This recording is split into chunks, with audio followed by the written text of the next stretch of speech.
Ladies and gentlemen, boys and girls, welcome back to the channel. And last night, the NBA Draft Lottery took place, and the Victor Webenyama sweepstakes ultimately ended up in San Antonio. Now, the Spurs, they are a long, very historic franchise when it comes to NBA terms. I think that was, of the top 5, probably the best landing spot for Vic to go because he has a great chance to develop. So we're going to be looking at my mock draft here for the lottery, so make sure you hit the like button and leave me a comment, as well as sticking around to the end of the video, as it really helps out in the YouTube algorithm. Now let's go ahead and get started. Looking, of course, the Spurs, number 1 overall. This is not a surprise at all. Victor Webenyama, the greatest prospect we have ever seen. And it's not a stretch. Jay Billis is right. If you put Victor Webenyama and LeBron James in the same draft, you got to take Victor Webenyama. I mean, it's unreal. His blend of scoring and defense, averaging 20 points, 10 rebounds, 3 blocks in a professional league in France. 7'5". What are you going to do? You can't put a hand up. I mean, you can't guard this dude. And like I said, it was the best situation for him. Spurs are a very long, historic franchise when it comes to developing players. And I mean, he's not going to need much development, maybe a little bit in the weight room, but this guy is just going to be an absolute monster. In 3 years, he could definitely be the best player offensively and defensively in the entire NBA. Now, with the number 2 pick, my Hornets lucked up. We went up in the lottery again, second year that's happened in the last 3 or 4 years now. We get the number 2 player in the class. If we take Brandon Miller, I will be beside myself. It's Scoot Henderson. You have to take best player available here, and Scoot is miles ahead of Brandon Miller. Franchise point guard, maybe, but he's not going to play point for us. LaMelo Ball is going to play point guard for us, and Scoot Henderson is going to play off him. They're going to play off of each other, and when we're at our best, those two are going to be seeing how many assists they can get. The fit alongside LaMelo Ball with 2 creators, that is how the Hornets are going to have to play this year, and I think it will be a very, very good fit for both of them. Some people are saying, oh, we got to take Brandon Miller. I don't like the fit. The fit doesn't matter. You got the number 2 overall pick. You got to take the best player on the board. Now, with the 3rd pick, the Blazers, they're probably trading this. If I had to put money on it, I'm putting the house on the fact that the Blazers are trading this pick. But we'll say they stay here for now, and we're going to say they get Brandon Miller, a pure scorer out of the University of Alabama. Yes, he does have a few legal issues, but overall, very, very exciting prospect just because of his blend of shooting, scoring, defense, shooting on and off the court, actually. But Brandon Miller should be an exciting prospect. You can fit him right there at the 3 alongside Dame, Anthony Simons, and Jeremy Grant, Yusuf Nurkic. I mean, that's a good starting 5.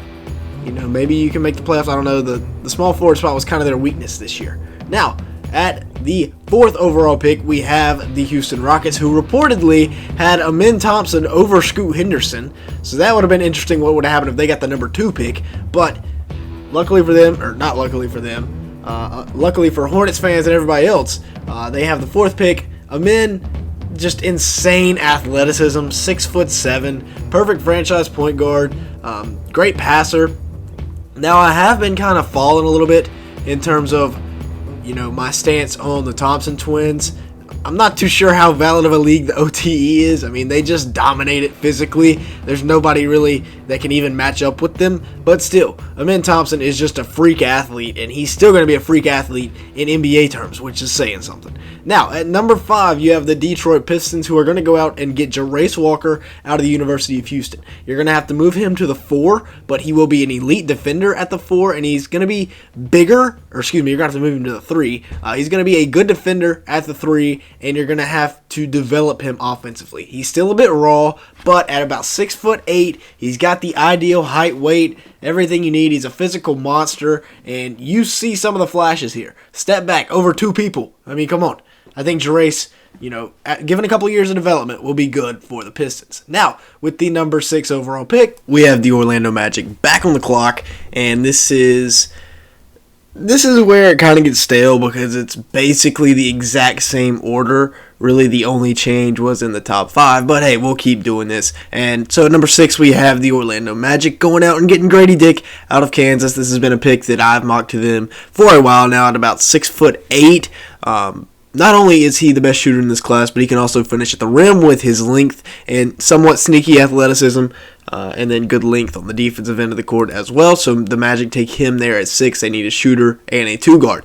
Now at 7, we have the Indiana Pacers, and I'm a little bit lower on Taylor Hendricks than some, so I've got him going to the Pacers here at number 7. Others have got him in the top 5, which I think is a little crazy. I still think he's a little bit raw, and there are definitely 5 prospects better than him, but Taylor Hendricks going to the Pacers here at 7.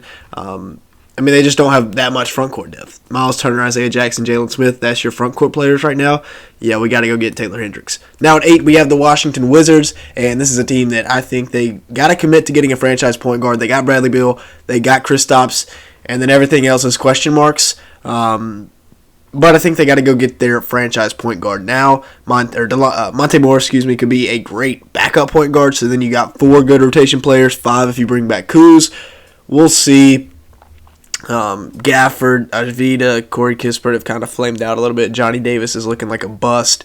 So at 8, we got the Washington Wizards going and getting their franchise point guard. Now at 9, we have the Utah Jazz taking the best player left on the board. I prefer Cam Whitmore over Azor Thompson. Cam doesn't have quite the length that Azor does, but both have insane athleticism, and Cam Whitmore is just a better shot maker, so I'm going to have him going here and playing the 3 for the Jazz. They can pick up a point guard. Maybe Anthony Black falls to 16, Jalen Hood-Schifino. Better point guard options back at 16 than there are, scoring options here, so we'll go with Cam Whitmore to the Jazz, and he can be kind of one of their franchise building pieces. Now at 10, we have the Dallas Mavericks, and you look at the board, the best player left on the board by far is Azar Thompson, who is going to be, I guess he'll play the 3, Luka at the 1, Kyrie at the 2, Azor at the 3, and then bring Reggie Bullock off the bench. We'll see. He definitely needs to develop his 3-point shot, but if he can develop that, then that's a major stepping stone for this Mavericks team going forward, because, man, they are strapped for picks, for players. If I'm the Mavericks, and actually I think I might go do a Mavericks rebuild here on 2K before long, but they're in a sticky spot. They got some cleaning up to do, so Azor Thompson is going to be a Dallas Maverick. Now at 11, we have the Orlando Magic going out and getting Jordan Hawkins, another really good shooter. We talked about it. Grady Dick is going to really help out their shooting, and now Jordan Hawkins is as well. They sat right at 6 and 11 where they were projected, and so now they're going to get Jordan Hawkins, they're going to get Grady Dick, and it's going to be a good young core, a great season for this Magic team. This team's going to be a lot of fun. You add that shooting to that young core, and look out. Here at 12, we're going to have the Oklahoma City Thunder, kind of copying what they did last year, going with a long athletic wing out of the West Coast Conference that can shoot it, that can also play defense, and that is going to be Maxwell Lewis from Pepperdine University. Maybe they bring him and Jalen Williams off the bench together. That would be a fun duo off the bench. Both 6'7", can score it, can also play defense, depending on if they want to start Lou Dort or not. So we're going to have them go Max Lewis. I think that would be a very high upside, very fun pick. The Raptors, another team that I think I'm going to rebuild on 2K here before long, because they don't really have a direction. They're kind of stuck in no man's land. They went out, they got Jakob Poeltl, but they need to, Fred VanVleet is going to be gone. They're going to have to build around OG, Pascal. That's going to be their 2 franchise players. Gary Trent Jr., Jakob Poeltl are good pieces around them. But other than that, they really don't have a single thing. So I'm going to have them go out here. Scotty Barnes, I forgot to mention Scotty Barnes, I'm sorry. He's going to slide over to the point guard spot. So you're going to be building around Scotty, OG, and Pascal. So I think you go out and you get another scorer at the 2 to play behind Gary Trent Jr. for now and eventually replace him. And I think that's going to be Keontae George out of the University of Baylor. 6'4" freshman, average about 16 points a game. Can really fill it up from downtown. And then at 14, we have the New Orleans Pelicans.